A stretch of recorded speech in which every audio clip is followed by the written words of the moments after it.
Hey,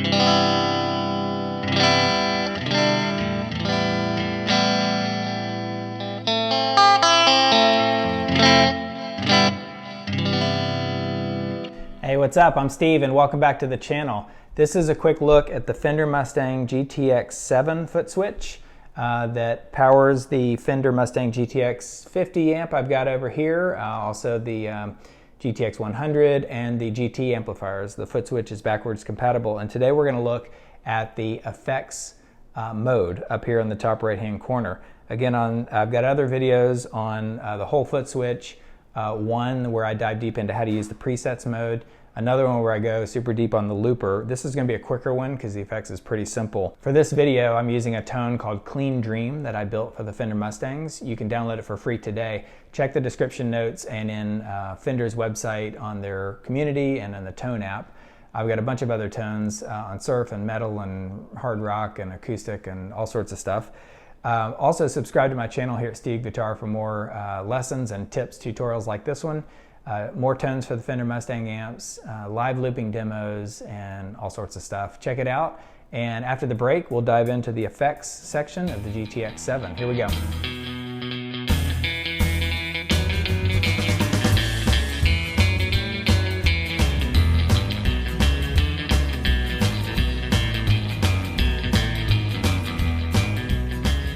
All right, so this one's going to be the simplest out of all the tutorials here for this Footswitch because this one's pretty simple in my opinion. It basically acts like a stomp box. Pretend you have all these pedals. So with this tone, it's a very clean tone. I've got my Fender Players Series Stratocaster.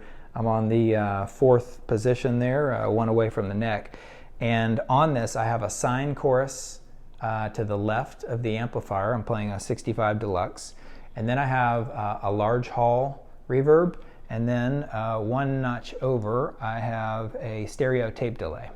And so because I have three effects, one to the left of the amp and two to the right, you can see down here, it lines them up 1, 2, 3. And because I don't have 5 effects going, those two are empty. So it doesn't attempt to position them, in the middle. It just puts them on the far left. So for example, there is the tone right there with all 3 effects applied. If I click that button right there, the first one, the chorus comes off. Not a big difference, you don't really see it, but over here you can see it's bypassed on the amplifier.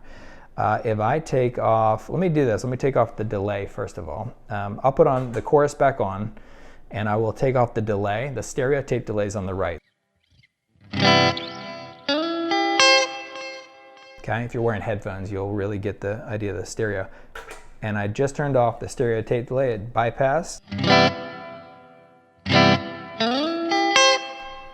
So, delay came right off, easy enough, just like a stomp box. Next up, let's go to the reverb. This is the hall reverb, again with it. And without it.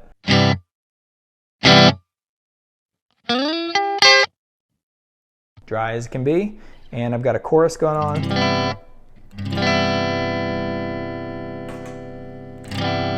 The chorus wasn't that heavy anyway, it was pretty light, so you're really not going to notice the difference.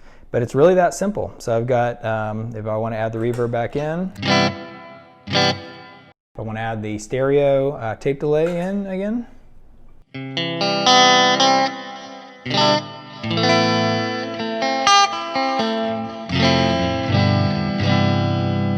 throw that chorus back in for that good lush sound. So that's it, really simple. If I went to another preset that had 5, there'd be 5 in a row. If I went to one that had no effects at all, it was just the amplifier, all the lights would be off. And if I hit 4 over there, it just doesn't do anything because there's not a 4th effect. So really quick look at the effects mode of the Fender Mustang GTX-7 Footswitch. I hope it was helpful. Check out my other videos on this and a bunch of tones built for the Fender Mustang amps. Also, I've got guitar lessons for intermediate and beginner players, gear reviews, and a whole lot more. All right, see you next time.